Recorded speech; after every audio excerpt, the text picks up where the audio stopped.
नमस्ते। मैं हूं राहुल और आप देख रहे हैं मेरा रुख। दोस्तों, आज के इस वीडियो में हम आरबीआई द्वारा पेटीएम पेमेंट बैंक पर जो पाबंदी लगाई गई है उसके ऊपर बात करेंगे और उसका विश्लेषण करेंगे। जिन भी व्यूअर्स ने अभी तक चैनल को सब्सक्राइब नहीं किया है उन सभी से रिक्वेस्ट है कि वो चैनल को सब्सक्राइब जरूर करें और साथ ही बेल आइकन को भी प्रेस करें ताकि हर नई आने वाली वीडियो का नोटिफिकेशन उन तक पहुंच सके। अगर आपको ये वीडियो अच्छी लगे तो उसे लाइक, कमेंट और शेयर भी करें। पेटीएम पर आरबीआई की सख्त पाबंदी के बाद करोड़ों यूजर्स कंफ्यूजन में हैं। हम आज आपके सारे डाउट दूर करने की कोशिश करेंगे। पेटीएम पर सख्त पाबंदी लगने की खबरों ने लोगों को चिंतित कर दिया है। पेटीएम के कुछ ग्राहकों को डर है कि कहीं उनका पैसा डूब न जाए, तो कुछ इसलिए चिंतित है कि अब आगे क्या होगा। क्या पेटीएम ऐप काम करना बंद कर देगा? देश के लाखों लोगों के लिए आज पेटीएम के जरिए लेन देन करना, recharge, ticket booking, stock market, IPO purchase करना, बिजली बिल, फास्टैग रिचार्ज करना, क्रेडिट कार्ड का पेमेंट करना, लोन, इंश्योरेंस, फिक्स डिपॉजिट जैसी तमाम सर्विसों का इस्तेमाल करना जिंदगी का एक तरह से हिस्सा बन गया है। इस वीडियो में हम आपके सवालों के जवाब देने की कोशिश करेंगे। साथ ही पेटीएम के 15 सालों के सफर की कहानी, उस पर लगे आरोप, आरबीआई की पाबंदी, ग्राहकों पर आरबीआई के आदेश का असर और उनके पास क्या दूसरे ऑप्शंस हैं, इस बारे में भी हम बहुत ही आसान भाषा में समझाने की कोशिश करेंगे। सबसे पहले ये समझते हैं कि 1 मार्च से पेटीएम ग्राहकों के लिए क्या बदल रहा है। पेटीएम पेमेंट बैंक लिमिटेड की सेवा बंद हो जाएगी। पेटीएम वॉलेट में और आप रिचार्ज या पैसा ऐड नहीं कर पाएंगे।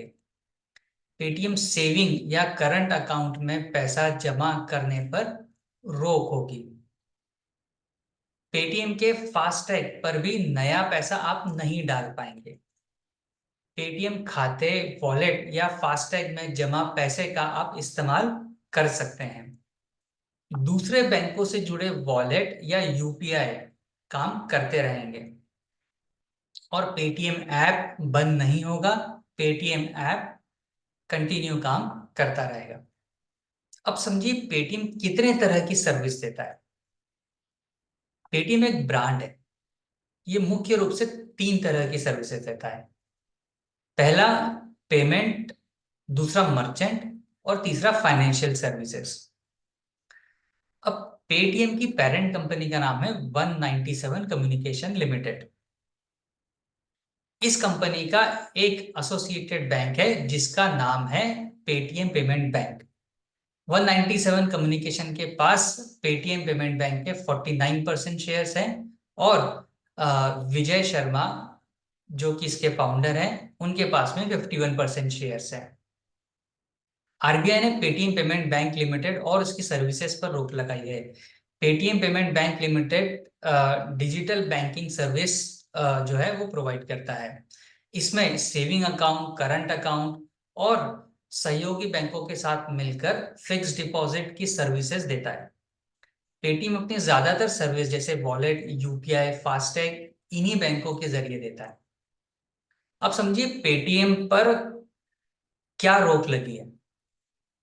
रिजर्व बैंक ऑफ इंडिया ने पेटीएम बैंक लिमिटेड यानी पीपीबीएल पर संदिग्ध लेन देन के चलते सख्त पाबंदियां लगाई। 31 जनवरी को आरबीआई ने अपने आदेश में कहा कि 11 मार्च 2022 को बैंकिंग रेगुलेशन एक्ट 35 ए नियम के तहत पेटीएम पेमेंट बैंक को नए ग्राहक न जोड़ने के लिए निर्देश दिए गए थे। अब पेटीएम पेमेंट बैंक के ग्राहक 29 फरवरी के बाद अपने saving account, current account, wallet, FASTag के बैलेंस में और पैसा जमा नहीं कर पाएंगे। 15 मार्च तक पेटीएम को अपने नोडल अकाउंट सेटल करने को कहा गया है। पेटीएम ऐप चालू रहेगा या बंद रहेगा, मतलब 29 फरवरी तक ग्राहक पेटीएम बैंक के जरिए सभी तरह के लेन देन कर सकते हैं। इस तारीख के बाद उन्हें पेटीएम खाते में नया पैसा जमा करना या टॉपअप करने की अनुमति नहीं होगी। हालांकि 29 फरवरी तक किसी भी माध्यम से जमा किए गए पैसे का इस्तेमाल ग्राहक आगे कभी भी कर सकते हैं। आरबीआई का साफ निर्देश है कि पेटीएम को अपने ग्राहकों को पैसा निकालने और इस्तेमाल करने की पूरी सुविधा देनी होगी। ये सुविधा ग्राहक उन ग्राहकों के लिए भी है जिनके पास पेटीएम का सेविंग अकाउंट या करंट अकाउंट या प्रीपेड अकाउंट है या फास्टैग इस्तेमाल करते हैं। इसमें नेशनल कॉमन मोबिलिटी कार्ड भी शामिल है। इस कार्ड का इस्तेमाल यात्रा के दौरान किराए या टोल के भुगतान के लिए किया जाता है। पेटीएम पर क्यों लगी है पाबंदी, अब आइए ये समझते हैं। आरबीआई ने पेटीएम वॉलेट और उसके बैंक के बीच करोड़ों रुपए के संदिग्ध लेनदेन के कारण पाबंदी लगाई है। आरोप है कि पेटीएम पेमेंट बैंक लिमिटेड ने लाखों खाते बिना केवाईसी यानी नो योर कस्टमर के खोले हैं। इन खातों के जरिए करोड़ों रुपए के लेन देन हुए हैं या प्रीपेड ट्रांजैक्शन या प्रीपेड इंस्ट्रूमेंट की तय लिमिट से काफी ज्यादा ट्रांजैक्शन हुआ है। इस कारण मनी लॉन्ड्रिंग का शक आरबीआई को आया। पेटीएम वॉलेट्स से करीब 3.3 करोड़ ग्राहकों ने दिसंबर 2023 तक 8,000 करोड़ रुपए के से ज्यादा के ट्रांजैक्शन किए थे। ये लेन देन सामान्य सेवाओं की खरीद बिक्री के लिए किए गए थे। वहीं 2.07 करोड़ ट्रांजैक्शन पैसे ट्रांसफर करने के लिए हुए। ये कुल 5,900 करोड़ रुपए से ज्यादा के ट्रांजैक्शन हैं। आम बैंक से कैसे अलग है पेटीएम डिजिटल बैंक, आइए अब इसको समझते हैं। पेटीएम पेमेंट बैंक दूसरे बैंकों से काफी अलग है। पेटीएम पेमेंट बैंक सिर्फ पैसे जमा किए जा सकते हैं, यानी इसमें सिर्फ पैसे जमा किए जा सकते हैं, उनको कर्ज देने का अधिकार नहीं है। ये एक ऐसा बैंक अकाउंट है जिसमें पैसे रखे जा सकते हैं मगर एटीएम से या कैश विड्रॉल नहीं किया जा सकता। 197 कम्युनिकेशन के पास प्रीपेड पेमेंट इंस्ट्रूमेंट यानी पीपीआई का लाइसेंस है जिसे पेटीएम पेमेंट बैंक शुरू करने के लिए इस्तेमाल किया गया था। आमतौर पर दुकानदारों को जो भुगतान किया जाता है वो उनके पेटीएम पेमेंट अकाउंट में किया जाता है, फिर वहां से उसे दूसरे बैंक में ट्रांसफर किया जा सकता है। इसके लिए पेटीएम अपने मर्चेंट्स को क्रेडिट पॉइंट्स देता है। जानिए अब जानते हैं पेटीएम की शुरुआत कैसे हुई। विजय शेखर शर्मा उत्तर प्रदेश के अलीगढ़ जिले के एक स्कूल टीचर के बेटे हैं। उन्होंने ही पेटीएम की नींव रखी। 1997 में उन्होंने इंजीनियरिंग की पढ़ाई के दौरान indiasite.net नाम से एक वेबसाइट बनाई थी, जिसे बाद में उन्होंने बेच दिया।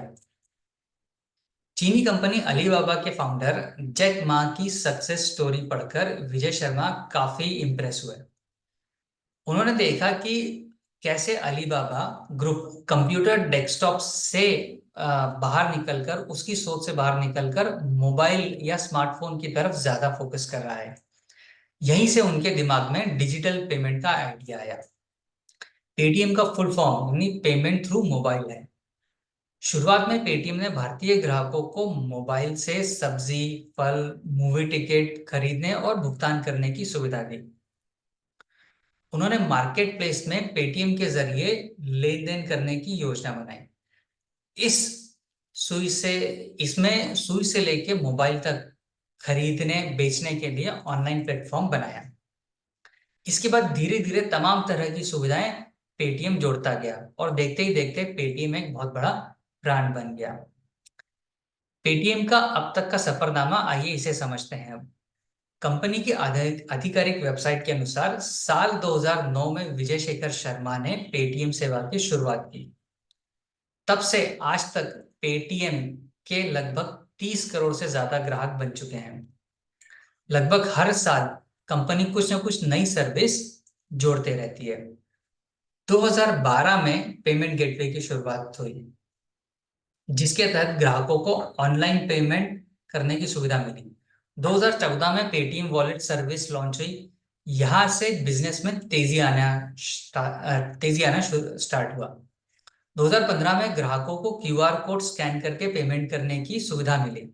अगले साल 2016 में फ्लाइट टिकट बुक करना भी पेटीएम ने स्टार्ट किया। साल 2017 में विजय शर्मा ने अपनी एक associate Paytm payment bank limited company launch करी। इसके बाद पेटीएम ने ग्राहकों को सेविंग अकाउंट खोलने की सुविधा भी दी। पेटीएम का डेबिट और क्रेडिट कार्ड भी जारी किया जाने लगा। ज्यादातर banking transaction Paytm payment bank के जरिए ही किए जाने लगे। इसी साल पेटीएम ने गोल्ड में निवेश करने और इक्विटी बुकिंग के भी ऑप्शन ग्राहकों को दिए। साथ ही फास्टैग भी लॉन्च किया। 2018 में पेटीएम पोस्टपेड और पेटीएम मनी के जरिए लेन देन की सुविधा स्टार्ट करी। 2019 में पेटीएम साउंड बॉक्स लॉन्च हुआ। मर्चेंट को पेटीएम पर कितना पेमेंट आया है ये सुनने की सुविधा उस बॉक्स से मिली। आपने भी देखा होगा, कहीं आपने किसी दुकान पर पेमेंट किया, आपने स्कैन किया तो आपको आवाज आती है कि पेटीएम पर 100 रुपए प्राप्त हुए। ये वो साउंड बॉक्स था। अब तक सिर्फ पेटीएम से पेटीएम के खाते या वॉलेट में ही पैसा ट्रांसफर करने का ऑप्शन था। 2020 में ऑल इन वन क्यूआर की सुविधा मिली। किसी भी कंपनी के क्यूआर के जरिए आप पैसे का लेन देन या पैसा ट्रांसफर करना उसमें शुरू हुआ। 2021 में पेटीएम पर डीमेट अकाउंट खोलकर शेयर खरीदने बेचने की सुविधा भी मिली। फिर 2023 में ग्राहकों को छोटे पेमेंट के लिए पेटीएम यूपीआई लाइट सर्विस भी मिली। साथ ही यूपीआई और रुपे कार्ड जोड़ने की सुविधा भी मिली। पेटीएम एसबीआई कार्ड भी लॉन्च हुआ। इसी तरह कंपनी और आगे बढ़ती चली गई। पेटीएम का ऐप क्या 29 फरवरी के बाद बंद हो जाएगा? ये सवाल बहुत से लोगों के मन में है। आइए जानते हैं इस सवाल से लेके इसकी क्या डिटेलिंग है। नहीं, पेटीएम ऐप पहले की तरह ही चालू रहेगा। आरबीआई ने पेटीएम के डिजिटल पेमेंट बैंक पर पाबंदी लगाई है, ना कि पेटीएम ऐप पर। कंपनी ने एक बयान में साफ साफ कहा है कि पेटीएम और उसकी सेवाएं 29 फरवरी के बाद भी चालू रहेंगी, क्योंकि पेटीएम की ओर से दी जाने वाली ज्यादातर सेवाएं सिर्फ एसोसिएट बैंक के साथ नहीं बल्कि दूसरी बैंकों की भी भागीदारी है। पेटीएम पेमेंट्स बैंक बंद हो जाएगा? ये भी एक सवाल है। क्या पेटीएम पेमेंट बैंक बंद हो जाएगा? हाँ, अगर भारतीय रिजर्व बैंक यानी आरबीआई के अनुसार खामियों को खत्म नहीं किया गया तो पेटीएम पेमेंट बैंक मुश्किल में पड़ सकता है। यह भी स्थिति आ सकती है कि कोई दूसरा बैंक इसे टेक ओवर कर ले। पेटीएम की यूपीआई सर्विस क्या कंटिन्यू रहेगी? ये भी सवाल कई लोगों के मन में है। तो चिंता की बात बिल्कुल नहीं है, यूपीआई सर्विस पहले की तरह ही जारी रहेगी। पेटीएम पेमेंट बैंक के जरिए यूज होने वाली यूपीआई सर्विस पर रोक लगी है। मतलब अगर आपका किसी दूसरे बैंक में खाता है तो पेटीएम की यूपीआई सर्विस का इस्तेमाल आप कर सकते हैं। Paytm QR code, sound box, card machine जैसी सर्विस क्या बंद हो जाएगी? नहीं, ये सभी सर्विस चालू रहेगी। आपका पेटीएम क्यूआर कोड सेम रहेगा, वो बदलेगा नहीं। आप किसी भी रुकावट के बगैर आसानी से पैसा लेने में सक्षम हैं और आगे भी रहेंगे। कंपनी का कहना है कि किसी भी व्यापारी की भुगतान सेवा प्रभावित नहीं होगी। पेटीएम की ऑफलाइन मर्चेंट सर्विस नेटवर्क जैसे Paytm QR code, Paytm sound box, Paytm card machine पहले की तरह जारी रहेगी। खास बात यह है कि नए ऑफलाइन व्यापारी भी कंपनी की इस सर्विस में रजिस्ट्रेशन करा सकते हैं। क्या दुकानदार पेटीएम के जरिए पेमेंट स्वीकार कर सकेंगे? 1 मार्च से मर्चेंट अपने पेटीएम पेमेंट बैंक अकाउंट में पैसा रिसीव नहीं कर पाएंगे। उनके अकाउंट में क्रेडिट की अनुमति नहीं होगी। जिस दुकानदार या कंपनी के पास में दूसरे बैंक के रिसीवर या क्यूआर स्टिकर्स हैं वो डिजिटल पेमेंट स्वीकार कर सकेंगे। यहां तक कि ग्राहक भी पेटीएम ऐप से पेमेंट कर सकेंगे। Saving account, wallet, FASTag, NCMC खाते का क्या होगा या उस पर क्या असर पड़ेगा?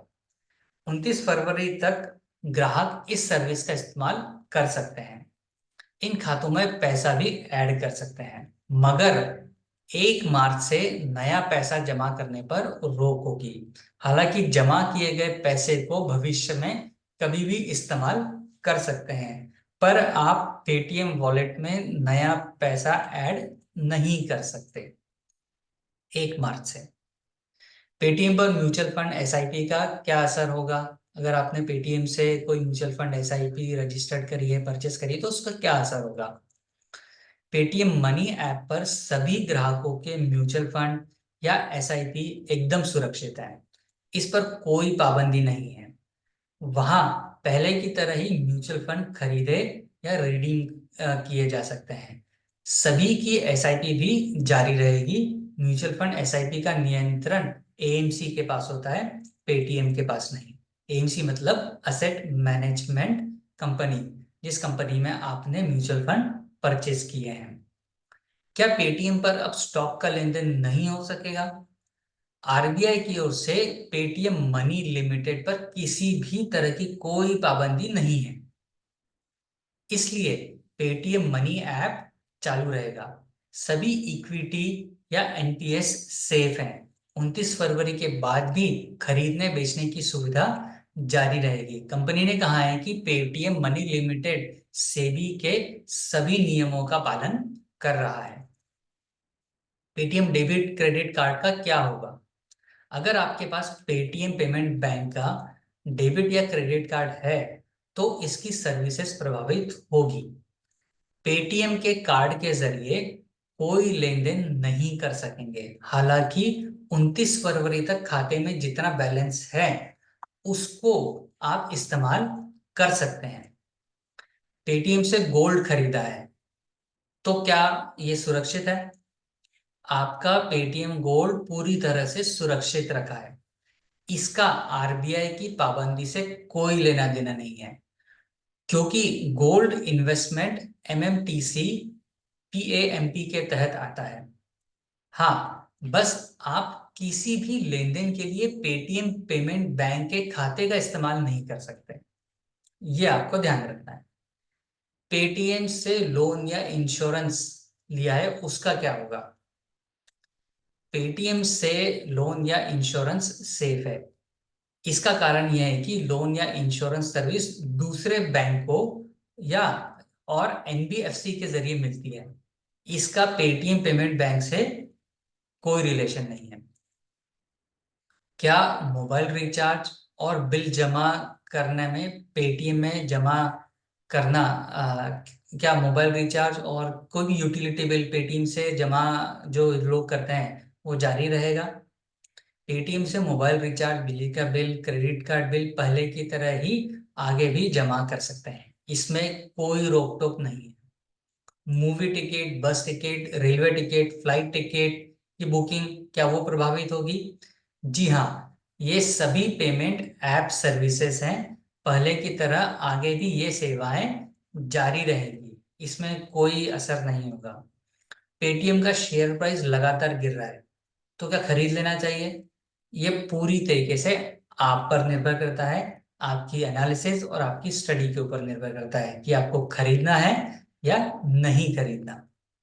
इसके अलावा पेटीएम पर कौन कौन सी सर्विस चालू रहेगी, ये भी इंपॉर्टेंट है। जिन ग्राहकों ने पेटीएम पेमेंट बैंक के अकाउंट को अपना डिफॉल्ट अकाउंट खाते के तौर पर सेट कर रखा है, उन्हें 29 फरवरी 2024 से पहले दूसरा बैंक खाता जोड़कर उसे अपडेट करना होगा। इसके बाद पेटीएम ऐप की सभी सर्विस इस्तेमाल वो कर पाएंगे। इसमें mobile recharge, DTH recharge, credit card bill, rent by credit card, water bill, cylinder booking, education fees, challan, metro recharge, hotel booking आदि शामिल है। पेटीएम के मालिक ने आरबीआई की पाबंदी पर क्या कहा, आइए ये भी जानना जरूरी है। पेटीएम के मालिक विजय शेखर शर्मा का दावा है कि कंपनी चल रही है और 29 फरवरी के बाद भी हमेशा की तरह काम करती रहेगी। हर चुनौती का एक समाधान होता है। कंपनी सिर्फ पेटीएम पेमेंट बैंक के साथ नहीं बल्कि अलग अलग पेमेंट प्रोवाइडर, अलग अलग पेमेंट प्रोडक्ट्स पर कई बैंकों के साथ मिलकर काम कर रही है।